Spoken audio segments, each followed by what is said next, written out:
She hung up, just like that. I was clutching my chest, seconds from blacking out, begging my only son to drive me to the hospital, and he told me to take an aspirin and call him later. But that wasn't the worst part. 20 minutes later, as I was being wheeled into triage, the nurse said my son had already called. Not to ask about me, but to ask if the hospital had my Wilpin on file. I knew right then he wasn't waiting for me to die. He was trying to speed it up. So I made a new call, and when the cab driver arrived, he didn't ask what hurt. He looked at me, shook his head and said, "Sir, you don't look sick. You look abandoned." I nodded. Then I started planning. My name is Walter Ellison, and I'm 75 years old. After 40 years as a mechanical engineer, I live quietly in my paid-off colonial home, polishing brass tools and keeping precise routines. My late wife, Marion, taught me the value of lemon oil on wood, and its scent still fills every room. My son David, my only child, visits monthly now, though his eyes linger more on the property deed than my face.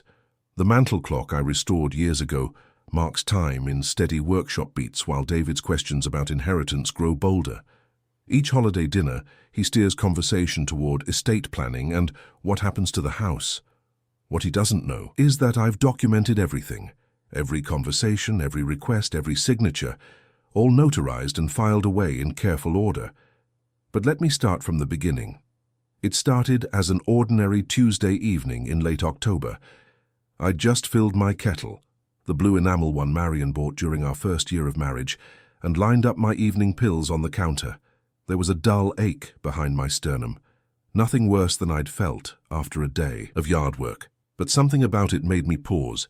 You know that moment when your instincts whisper that something's off? Like when you hear your engine make a new sound and every nerve in your body tenses up. I was reaching for my water glass when it hit. The pain clamped around my chest like a vice, spreading in a hot ring across my ribs. My breath shortened to quick, shallow pulls, and the kitchen tilted sideways for a moment. I grabbed the counter's edge, steadying myself against the cool granite. My first thought was David. He lived 20 minutes away, an easy drive even at night. I fumbled with my phone, each number taking 3 tries with my trembling fingers. The ring seemed to stretch for hours. "Dad?" David's voice carried that familiar note of impatience. "I'm kind of in the middle of something." "Son," I managed between breaths. "I need help. Chest pain. Bad." The words came out thick and clumsy. "Tonight? Seriously?" He sighed, and I heard glasses clinking in the background. "Look, I've got dinner reservations at La Maison. Very exclusive. Been waiting months. Can't it wait?" My free hand pressed against my chest, trying to cage the burning sensation. "David, please, I think it's my heart." "Dad, you're probably just worked up over nothing. Take an aspirin, lie down. I'll call you later to check in." "Okay?" "Son," the dial tone cut me off, cold and final as the kitchen tile under my feet. I steadied myself against the counter, glancing at my watch, an old Hamilton that had timed countless project deadlines. 7:43 p.m. I counted my heartbeats like I used to count pump strokes during field tests. Irregular. Too fast. Not good. Ever had to choose between your pride and your life? Standing there, pain radiating through my chest, I weighed the humiliation of begging my son against the very real possibility that this could be it. The engineer in me ran the numbers. Pride wouldn't restart a failing heart. I called for a cab, voice shaking as I gave my address. The dispatcher promised 8 minutes. It felt like ordering my own rescue mission. While I waited, I found my notepad, the one I keep by the phone for messages. My handwriting was barely legible as I wrote, "Gone to St. Mary's Hospital, chest pain. If found, please contact." I listed David's number, then added, "Everything in order in study desk, top right drawer." Just in case. The kitchen window had frosted over at the edges, and I watched it for headlights, wondering how family could treat blood like a business call. The pain pulsed with each heartbeat, and I thought about all those years I'd worked late, missing little league games but never missing a mortgage payment. All to give David the security I never had. What turns a son's heart so cold he can hang up on his father's plea for help? That question hurt worse than my chest. I clutched my wallet and insurance card, counted my breaths, and waited. Each passing minute felt like an eternity, marked by the steady tick of Marion's kitchen clock, the one she insisted on keeping level even when the house settled. She would have known what to do. She would have been here. A cab's headlights swept across my front window at 7:52. I shuffled down the walkway, one hand pressed to my chest, the other gripping the porch rail Marion had insisted we install last spring. "Just in case," she'd said. Funny how wives know things before we do. The cab was newer than I expected. Spotless dashboard, no air freshener trying to mask cigarettes. A veteran's card was clipped to the visor, edges crisp, like it was displayed with purpose, not habit. But what caught my attention were the driver's eyes in the rearview mirror. Clear, steady, assessing. The kind of eyes that miss nothing. "St. Mary's Hospital," I managed, easing into the back seat. "Emergency entrance." The driver, Mark according to his ID, studied me through the mirror. His gaze moved from my face to my hand pressed against my chest, then back. "Sir," he said quietly, "you don't look sick. You look abandoned." The words hit harder than the pain. I swallowed, finding no response that wouldn't crack my voice. You ever notice how some silences feel heavier than others? The ride hummed with tire noise and questions neither of us voiced. Mark drove with the smooth efficiency of someone who understood urgency without needing sirens. Every green light felt like a small mercy. The emergency entrance gleamed under harsh fluorescence when we pulled up. Mark stepped out and opened my door before I could reach for it. "Need help getting in?" I shook my head, but he stayed close as I made my way to the sliding doors. They whispered open with a blast of antiseptic air that took me back to Marion's last days. Same hospital, different entrance, different kind of pain. The next hour blurred into a parade of faces and questions. Blood pressure cuff, ECG leads, needle, sticks that barely registered against the vice still squeezing my chest. They moved me to a curtained bay where monitors beeped in mechanical chorus. A doctor appeared, Dr. Chen, according to her badge. She had that careful way of speaking that good doctors develop, each word measured like medicine. "Mr. Ellison, your tests show significant blockage. The chest pain you're experiencing is angina, a warning signal we need to take very seriously." She held up my ECG printout, tracing lines I recognized from engineering graphs. "This pattern here?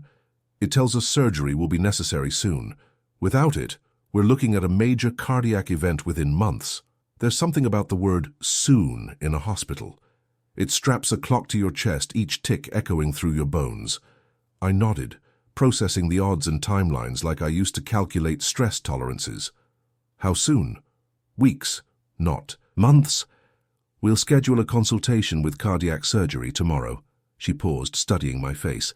"Is there family we should call?" The question stung like alcohol on a cut. "My son knows I'm here." I made my way back to the entrance, surprised to see Mark's cab still waiting. He stepped out when he spotted me. "Thank you for staying," I said, reaching for my wallet. He waved it away. "Hospital runs are different." He pulled out a business card, clean white stock with simple text. "In case you need a ride home or anywhere else." Those steady eyes again, seeing more than just another fare. Back in triage, a nurse was updating my file. Linda, according to her name tag, had kind eyes behind practical glasses. She lowered her voice. "Mr. Ellison, I should mention, your son called earlier." My heart did a strange skip. "About my condition." She hesitated, adjusting her glasses. "He asked about your will, whether the hospital had a copy on file." She touched my arm gently. "I thought you should know." The monitor beside me beeped faster, the line jumping higher than it had during the ECG. All those years of engineering taught me to trust data, not emotion. But some numbers tell stories we don't want to read. I stared at the cardiac monitor, watching my pulse climb as a cold certainty settled in my gut. My son hadn't asked about my heart. He'd asked about my will. The next morning, my chest felt like I'd been arm wrestling with a jackhammer. Every movement came with its own special reminder that something wasn't right inside. The cab ride home had been quiet. Mark seemed to understand I needed space to think. Now I stood in my kitchen watching steam curl from the kettle while sunrise painted my copper measuring cups gold. You know that feeling when you're looking at something familiar, but suddenly it all feels different. The house I'd lived in for 40 years, paid off with overtime and careful planning, seemed to whisper different stories now. The brass drafting tools on the mantel, caught the light like question marks. I settled at the kitchen table with my tea and the stack of discharge papers. The medical instructions were printed in that precise hospital font that always looks like it's delivering bad news. Schedule cardiac surgery as soon as feasible, they said. Below that were lists of warning signs, medication schedules, and restrictions, each one another small fence around my independence. The front door opened without a knock. Daniel, my son, stepped in wearing what I called his business casual smile, the kind that never quite reached his eyes.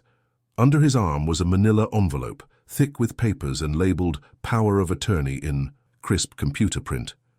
"Morning, Dad." He set his briefcase down like he was starting a meeting.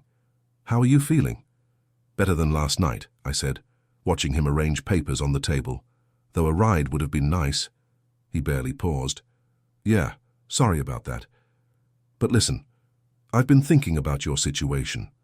He slid the envelope forward. "We need to be practical about your recovery."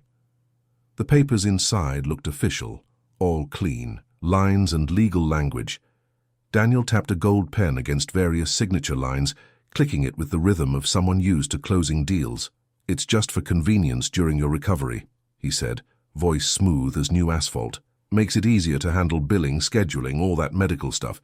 I picked up the first page, squinting at the dense paragraphs. "I'd like some time to read these over. Dad, delays will just complicate things." He clicked the pen again. "The hospital needs clear authorization for billing and scheduling. This simplifies everything." The nurse's whispered warning echoed in my head. I set the paper down carefully, like it might bite. "I'd prefer to have a professional look these over first, someone neutral." Daniel's smile thinned. His shoulders stiffened under his pressed shirt. "Don't make this harder, Dad." "Harder than what?" I asked quietly. He didn't answer. Just stood there, pen hovering over the signature line like a conductor waiting for the orchestra to begin. I gathered the papers back into their envelope. My fingers weren't quite steady, but my voice was. "I'll read them properly first." I stood on my toes to place the envelope on top of the kitchen cabinets where my wife used to hide the Christmas cookies. Daniel's jaw clenched tight enough to crack walnuts. Without another word, he collected his briefcase and headed for the door. It closed behind him with the sound of a judge's gavel coming down. Through the window, I watched him pause on the walkway. That gold pen clicked once, twice, 3 times in his hand before he got into his car. You ever notice how silence changes after someone leaves? This one felt like the air before a storm, when the birds go quiet and the wind holds its breath. I stood there in my kitchen, surrounded by the tick of my old wall clock and the cooling remains of my tea, wondering when exactly my son had started seeing me as a signature line instead of a father. The next afternoon, I sat at my kitchen table with a list of phone numbers and a cup of coffee that had gone cold. Ever notice how the world shrinks when you need it most? I started with my sister in Phoenix. "Walter, honey, you're probably just overthinking things," she said, her voice crackling through the speaker. "Daniel's always been such a responsible boy. You should trust family, especially at your age." My fingers tightened around the phone. "Margaret, he wouldn't even drive me to the hospital." "Oh, you know how busy young people are these days." She paused and I could practically hear her checking her watch. "Listen, I've got bridge club in 10 minutes. The call ended faster than it began. I crossed her name off my list, my pen making a harder line than necessary. My cousin Bill wasn't much better. "Drama's not good for your heart, Walt," he said, like I was causing a fuss over borrowed lawn tools.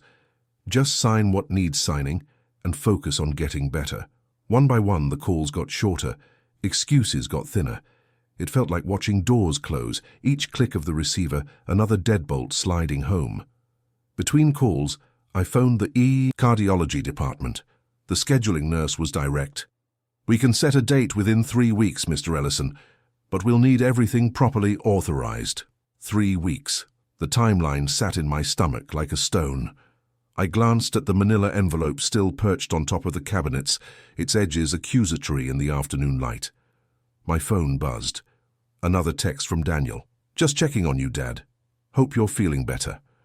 Before I could respond, a second message appeared with a photo of the power of attorney's signature page. "We should get this handled before your appointment tomorrow." I rubbed my chest where the ache lived. Shame crept in like an old friend. What kind of father suspects his own son? Maybe I was being paranoid. Maybe everyone was right and I was making mountains out of molehills. But then I remembered the nurse's whispered warning about Daniel asking after my will, the sharp click of his pen, the way his smile never quite reached his eyes anymore. My phone buzzed again. It's really for the best, Dad. Trust me. Trust. Funny how one word can sound so simple and feel so heavy. I was considering climbing on a chair to retrieve that envelope when the doorbell rang. The chime echoed through the house like it was waking something up. Through the peephole, I saw Mark, the cab driver from last night. He held a grocery bag in one hand, and his eyes still had that steady look that had cut straight through me at the hospital. When I opened the door, he shifted the bag awkwardly. "Hope you don't mind me stopping by, Mr. Ellison. Been thinking about what you said last night, or didn't say. Didn't feel right, leaving a man alone after words like abandoned." Something in his tone made my throat tight. I stepped back from the door. "Would you like some coffee, Mark?" I was just about to make a fresh pot. He followed me into the kitchen, setting the grocery bag on the counter.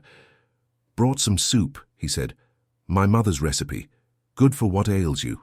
I gestured to the table, and as he sat down, the kitchen somehow transformed. No longer just my familiar workspace of 40 years, but something closer to a briefing room. The afternoon light cut across the table like a spotlight, highlighting the scattered phone list, the medical papers, the text still glowing on my phone. Mark's eyes took it all in, those same steady eyes that had seen through me last night. And suddenly, I had the strange feeling that this wasn't just a kind cab driver checking on an old man. I poured 2 cups of fresh coffee, my hands steadier than they'd been all day.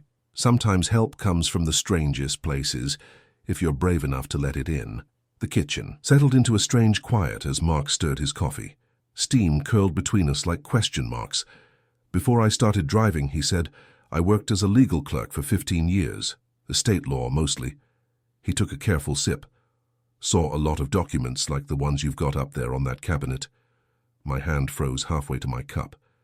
"How did you—" "Manila envelope. Legal size. The kind lawyers use." He shrugged. "Plus, your son was walking out with one just like it when I drove past this morning." I remembered my coffee and took a slow drink, letting the warmth steady me. "You drove past?" "Had a feeling I should." He set his cup down. "Mr. Ellison, would you mind if I took a look at those papers? Professional habit. I tend to notice things." The envelope seemed to loom larger on top of the cabinet. I stood, grabbed my step stool from beside the fridge, and retrieved it. The paper was still crisp, important looking. I handed it to Mark like it might bite. He pulled out the contents with practiced care, spreading sheets across my kitchen table. His finger traced lines of text, pausing here and there. His expression darkened. "See this clause here?" He pointed to a dense paragraph. "It transfers broad decision-making power. Not just medical choices, we're talking banking, property, investment control." He flipped to another page. "And here, this gives authority to act in best interest without requiring consultation. For recovery convenience," I said, but the words felt hollow now. "Mr. Ellison, this kind of language could let someone accelerate decisions or block procedures entirely. They could sell property, empty accounts, even deny you access to your own funds, all under the guise of protecting your interests." The pain in my chest flared. But it wasn't my heart this time. It was understanding. "These aren't convenience papers," I whispered. "They're keys to the kingdom." Mark nodded grimly. Every lock, every door. Something stirred in my memory. A habit from my engineering days. I'd always kept copies, always documented changes. Just a moment. I walked to my study, trying to keep my steps even. The small wall safe behind my desk held 40 years of important papers. Inside, I found what I needed. My previous will, notarized and dated, along with trust documents I'd set up years ago. Back in the kitchen, Mark compared them line by line. "Look here. Your old will had specific protections. Medical decisions required your explicit consent. Property sales needed dual signatures. But this new document?" He tapped the power of attorney. "It wipes all that away. One signature, and you'd be legally powerless. My legs wouldn't hold me." I sank into my chair, feeling the weight of betrayal press down like a lead vest. The room seemed to tilt sideways. "My own son," I said, and my voice cracked on the word. He wanted me to sign away everything. Mark's eyes held that steady look again. "Not wanted, Mr. Ellison. Wants. Present tense." I straightened my shoulders, engineer's instincts kicking in. "Then I just don't sign. Problem solved." He shook his head slowly. "These kinds of schemes, they're like water. Block one path, they find another. Unless you confront them in broad daylight, they just keep coming." He gathered the papers carefully. "The question is, are you ready to face what that means?" I stared at my coffee cup, now cold and forgotten. The morning sun slanted through my kitchen window, catching the brass fixtures I'd polished just last week. Regular maintenance, I'd always said, prevents catastrophic failure. "Tell me," I said, my voice steadier than I felt. "Tell me exactly what I'm up against." The next morning, Mark and I sat in his cab outside Gerald Mueller's law office. The building wasn't much. Red brick, brass numbers, insurance agents on the first floor. But Mark said Mueller had 30 years of elder law experience and a reputation for straight talk. "You ready?" Mark asked. I nodded, though my throat felt tight. "Engineers don't leave systems vulnerable. We fix the weak points." The elevator creaked its way to the third floor. Mueller's office smelled of coffee and old paper, the kind of place where serious work gets done without fancy furniture getting in the way. The lawyer himself matched his surroundings. Grey hair, reading glasses on a chain, sleeves rolled up despite the early hour. My phone buzzed while Mueller reviewed the documents. A voicemail from the hospital. Scheduler. They had an opening 3 weeks out on the 17th. I pulled out my pocket calendar, the same kind I'd used for 40 years of project deadlines, and wrote the date. My pen made 2 firm circles around it. 3 weeks, I said out loud, more to myself than the others. That's our countdown. Mueller looked up from the papers, his expression grim. "Your son's version of the power of attorney? It's aggressive. Closer to a blank check than a safety net." He tapped his desk with his pencil. "But we can fix this. 2 documents, a protected will update and narrow medical directives. Keep you in control while ensuring necessary care." "How fast can we do this?" I asked. "Right now." He reached for his intercom. "Sally, we need 2 witnesses and the notary."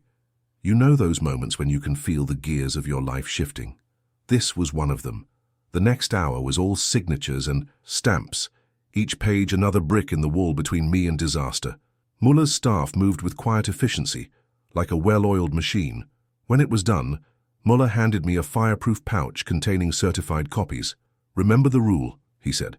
"No signatures on anything without me present. Not a birthday card, not a prescription form, nothing." I patted the pouch. "Engineer's promise. No unauthorized modifications to the system. Back." In Mark's cab, I pulled out my phone. Time to set things in motion. I kept the text to my son simple. "Need time to review everything properly. Getting legal clarity first. We'll be in touch." The response came before we'd gone 2 blocks. "Who's manipulating you, Dad? This isn't like you. You never needed lawyers before." I stared at those words until they blurred. "You're right, son. I never needed lawyers before. Because before, you were my boy, not my banker." Mark glanced at me in the rear view. "You okay there?" "Just thinking about time," I said, pulling out my calendar again. The double-circled date seemed to pulse on the page. 3 weeks is a long time to hold the line." He nodded. "Pressure's going to build. Like a faulty valve," I agreed. "Question is, can my integrity handle the load until we reach that operating room? That's why we put safety measures in place," Mark said, so turning onto my street. "Good engineers plan for worst-case scenarios." I looked at my house as we pulled up. Solid brick, clean windows, brass numbers I'd polished myself last Sunday. Everything in its place, everything maintained, just like I'd taught my son, or thought I had. The calendar in my pocket felt heavy with its circled deadline.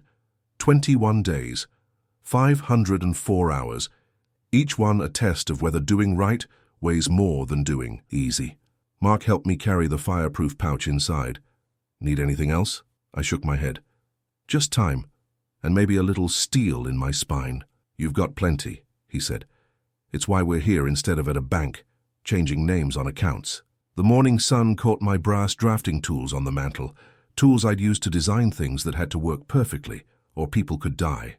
No room for weakness, no space for compromise. I set the pouch in my safe, spun the dial and checked it twice. The clock on my wall kept its steady rhythm, counting down to whatever came next. Morning sun warmed my workshop window while I sipped my usual black coffee, going over Muller's documents one more time. 40 years of engineering taught me to triple-check everything, especially when failure wasn't an option. The brass drafting compass on my desk caught the light, reminding me of nights spent showing my boy how to draw perfect circles. Patience makes precision, I told him back then. A knock at the front door pulled me from the memory. Through the glass, I saw my son on the porch, holding 2 coffee cups from that expensive place downtown. His smile looked easier than yesterday, more like the boy who used to bring me drawings of rockets and bridges. You ever notice how hope can make you doubt your own judgment? I opened the door, and he held out one of the cups. Peace offering, Dad. Your favorite, dark roast, black as engine oil. The coffee was perfect, exactly how I liked it. We sat at the kitchen table, where morning light made everything look softer, more forgiving. The familiar smell of coffee and the quiet tick of the wall clock almost made it feel like old times. I've been thinking, he said, turning his cup slowly. Maybe we both got too worked up yesterday. What if we tried a simpler version? Just basic stuff for the pre-op paperwork? Clock's ticking on that surgery date. My chest tightened at the mention of the surgery. 3 weeks suddenly felt like 3 minutes. We could do it right now, he continued, reaching into his jacket. Save everyone some stress. I remembered Muller's rule. No signatures without him present. Why don't we take it to the lawyer's office? I suggested. Make sure everything's proper. His smile flickered. Come on, Dad. We don't need strangers involved in family business. I've got a cleaner version right here. He set a fresh envelope on the table between us. The paper was crisp, official-looking, professional. But when I opened it and started reading, the same sweeping language jumped out at me, just dressed in different fonts. The same trap, just with prettier bars. No, I said, sliding it back. Not without legal review. The kitchen temperature seemed to drop 10 degrees.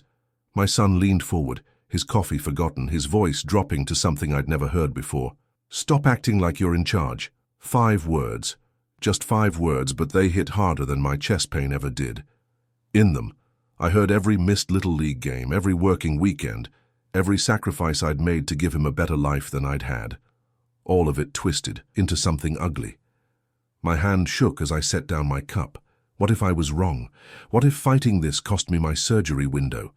Worse, what if it cost me my only child? The calendar on the wall seemed to mock me with its circled date, while that old workshop clock kept counting down minutes I couldn't afford to waste. I need time to think, I heard myself say. The words tasted like surrender. He stood, straightening his jacket with that same precise movement I'd taught him for job interviews. A half smile played at the corner of his mouth, not triumphant exactly, but close enough to make my stomach turn. Don't think too long, he said. Deadlines have a way of sneaking up. I sat there, listening to his footsteps on the porch, then the distinctive latch of the front gate. The coffee in my cup had gone cold, leaving that metallic taste that reminds you why diners always serve it hot. Somewhere in the house, that old clock kept ticking. I'd maintained it for decades, just like everything else in my life. Regular oil, careful adjustments, the kind of attention that keeps things running true. But sitting there in my cooling kitchen, all I could think was, sometimes maintenance isn't enough. Sometimes things break anyway.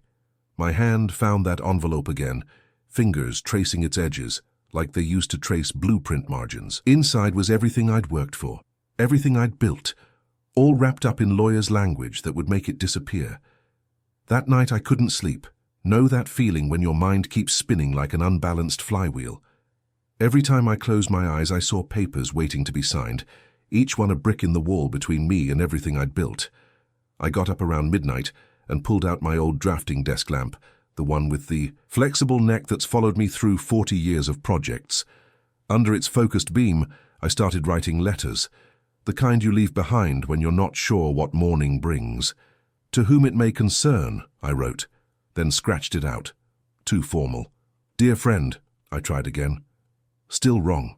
You ever notice how the truth feels clearer at night?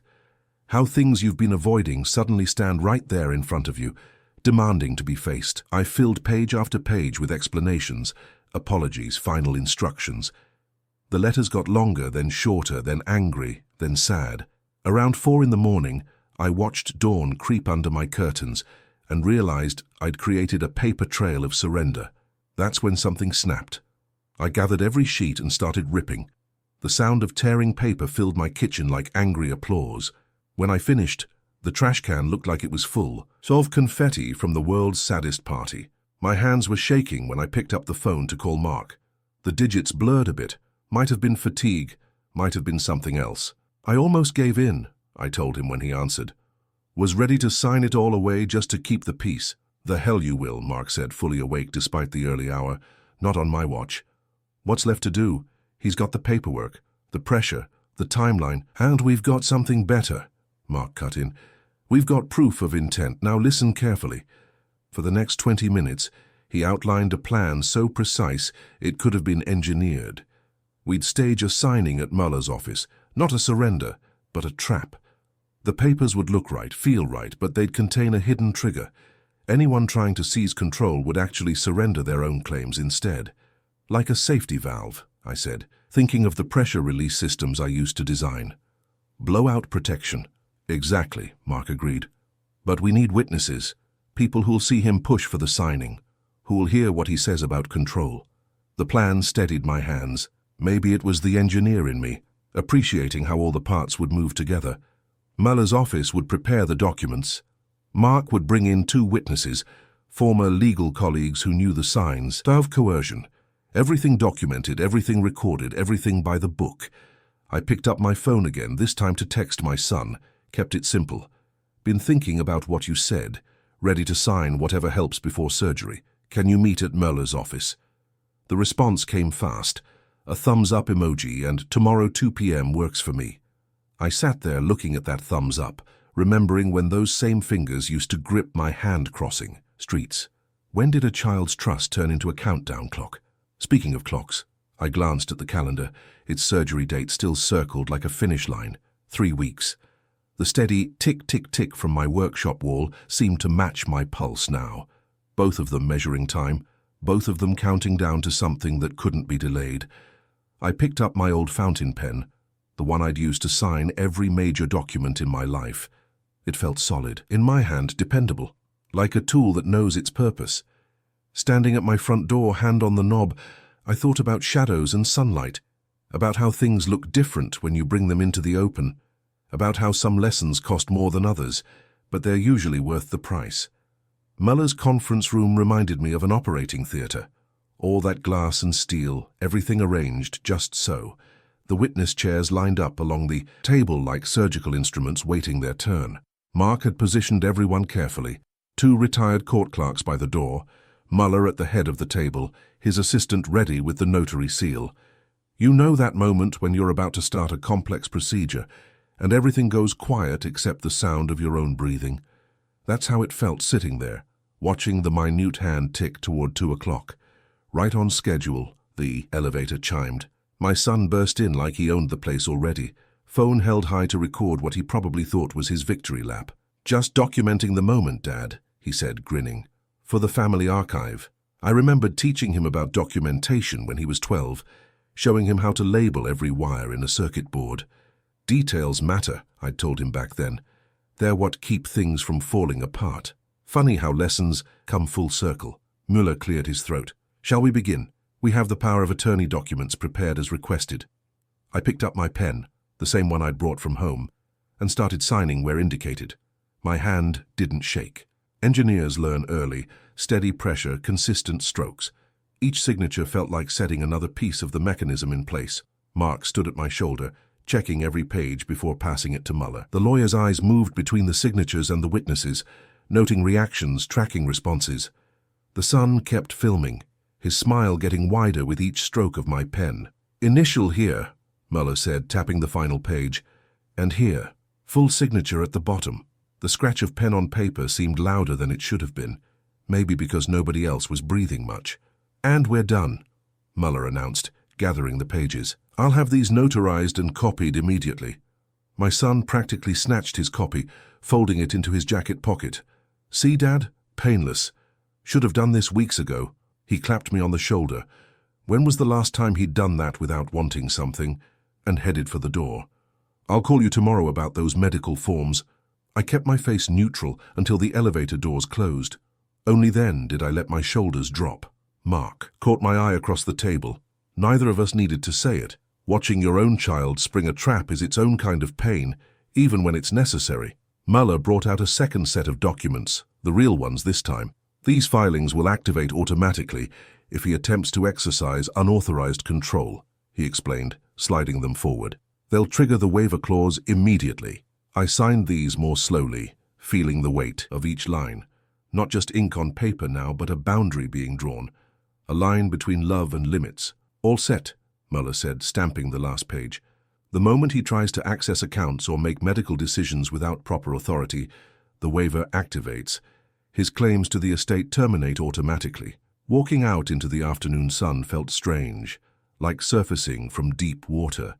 The air seemed clearer somehow, despite the weight in my chest that had nothing to do with my heart condition. My phone buzzed before I reached the car. A text from my sister. "Just heard from your boy. Says he's celebrating good news about your arrangements. Should I bring champagne to Sunday dinner?" I stared at those words glowing on my screen. Mark touched my arm gently. "You okay there, Walter?" "Just thinking about that circuit board lesson," I said, "about how details matter." The autumn sun slanted across the parking lot, casting long shadows from the lampposts. Tomorrow would bring what it brought. For now, I had air in my lungs and solid ground under my feet. "Let's get you home," Mark said. "I think we both could use a cup of tea." Ever notice how bad news always comes before coffee? My phone buzzed at 6:47 a.m., and there it was. A voicemail from last night. I recognized the clinking of glasses and restaurant chatter before I heard his voice. "Hey everyone, raise 'em up." My son's words slurred slightly. "Your boy finally did it. Got the old man to sign it all over. I own it all now. The house, the accounts, everything." Laughter rippled through what sounded like a private dining room. "Too early retirement." More clinking, more laughter. My hands didn't shake as I forwarded the recording to Muller.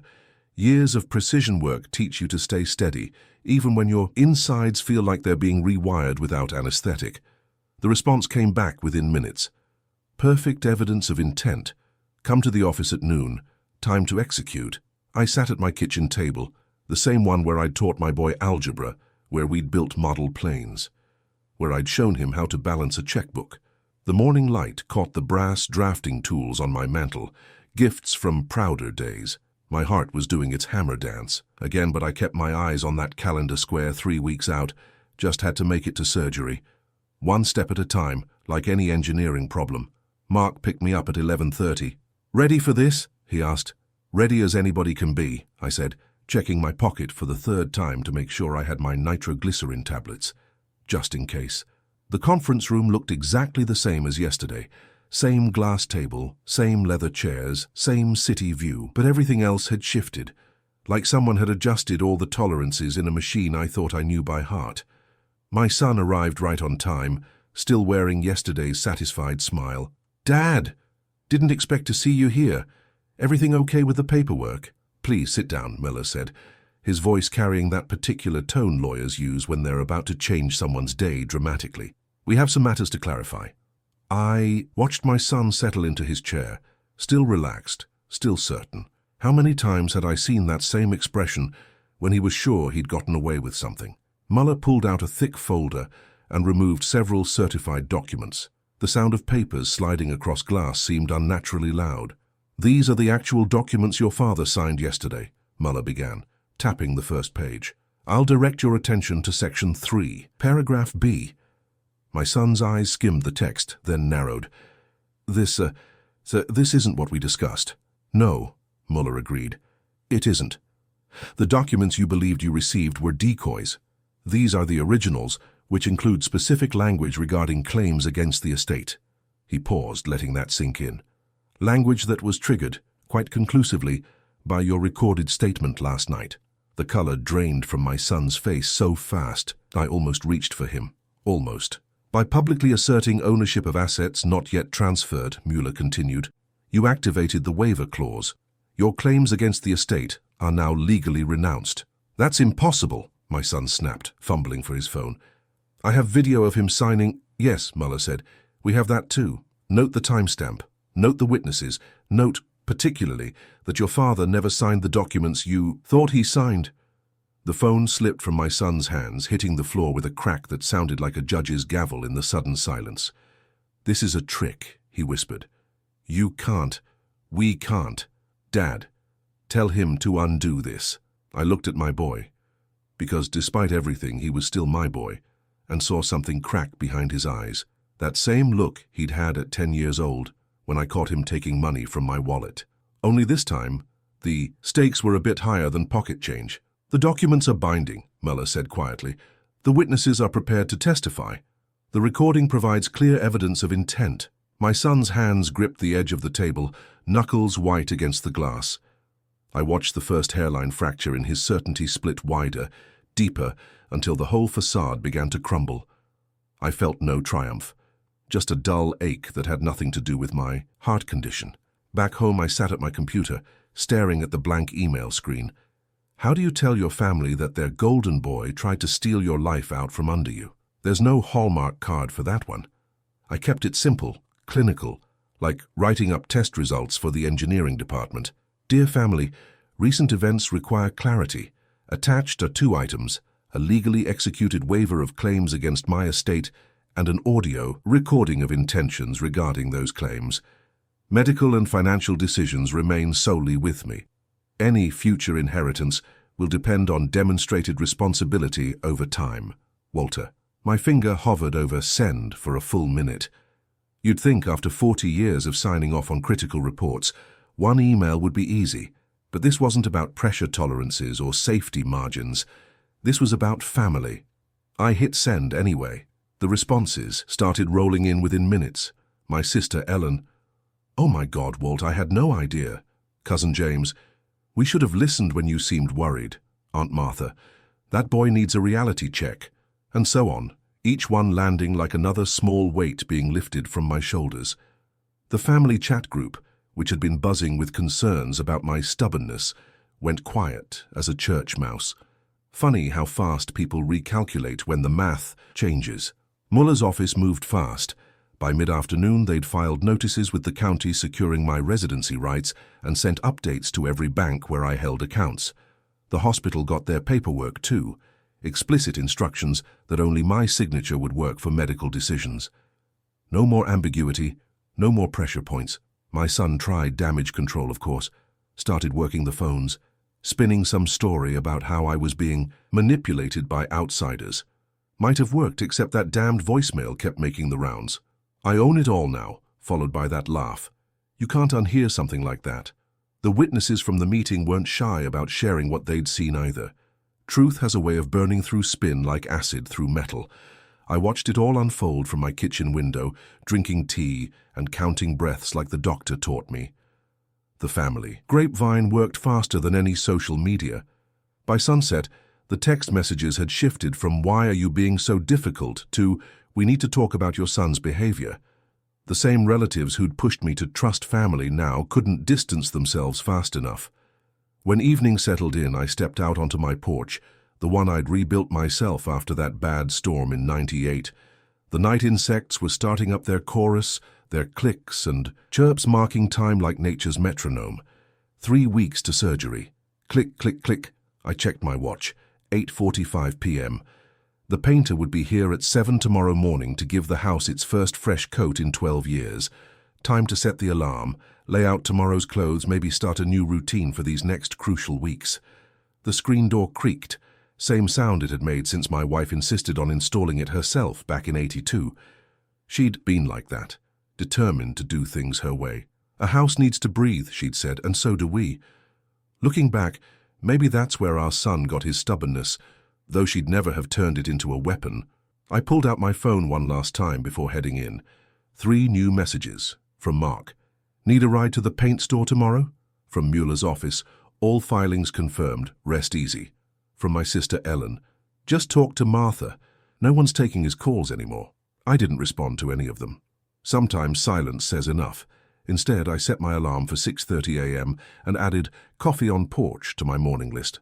The night bugs kept on clicking, counting down time's steady march toward operating rooms and new beginnings. The porch light hummed above me, drawing moths that danced like memories around the bulb. Time to head in. Tomorrow would bring its own challenges, starting with primer and paint. The morning air had that crisp edge you only get in early fall, when summer's finally letting go. I stood next to my house, its fresh paint still carrying that clean, chemical smell, and felt something settle in my chest that had nothing to do with blocked arteries. Mark's truck rumbled in my driveway, its bed holding a burlap-wrapped oak sapling we'd picked up from Wilson's nursery at dawn. He climbed out and gave me a nod, the same steady look he'd had that first night when he'd found me clutching my chest on the curb. "Mail's here," he said, handing me a thick envelope with Mueller's return address. My hands didn't shake as I opened it. Inside was everything we'd worked for, confirmation that my estate remained under my sole control. The son's waiver officially recorded with the county. No takebacks, no loopholes, just clean, legal fact, stamped in black and white. My phone buzzed. A message from my sister Ellen. "Family council meeting yesterday. Martha and James leading the charge. No one's accepting his calls or explanations anymore. He's not welcome at Thanksgiving. I'm so sorry we didn't see it sooner, Walt." I slipped the phone back in my pocket. Didn't need to respond. The ripples would keep spreading without my help. "Ready?" Mark asked, already pulling the sapling from his truck bed. "You know how. Some moments feel bigger than they look, like when you first hold your child, or when you watch your wife walk down the aisle. This was one of those. Just a man with grey hair kneeling in dirt that smelled like last night's rain, but it felt like writing something in stone. The soil was dark and rich under my trowel. Mark held the sapling straight while I worked, neither of us saying much. We didn't need to. The tree said plenty, its young leaves catching morning light, its roots ready for new ground. Muller pulled up just as we were tamping down the last of the soil. He got out carrying his briefcase but didn't open it. Just stood there watching us work. "Thank you," I said to both of them. "For everything." Muller nodded. "Justice isn't always about courtrooms." Mark brushed dirt from his hands. "Sometimes it's about standing your ground." I pressed the soil firm around the base last time. Through my kitchen window I could see the calendar on my wall, that surgery date circled in red, 3 weeks to go. But the date didn't loom like before. It was just a day now, not a deadline. The sapling swayed slightly in the morning breeze. Its leaves caught the sunlight like little green flames, each one a reminder that life keeps growing if you give it honest soil. I thought about my son's signature on that waiver, his voice on, that damning voicemail. All his plans, all his schemes, they'd collapsed under their own weight, buried by his own hand. Standing up, I felt every one of my 75 years, but they were good years. Years of building things that lasted, of making choices I could face in daylight. I patted the wooden stake we'd used to brace the sapling and took a deep breath of clean morning air. Mark gathered up the tools while Muller headed back to his car. I stood there a moment longer, watching sunlight play through those new leaves. They say time tells all truths. Sometimes it just needs a little help from steady hands and straight spines. I set my trowel down beside the sapling, already imagining how it would look in 10 years, 20, long after all this was just a story people told. "You know something?" I said to no one in particular. "Greed buries itself deeper than any grave.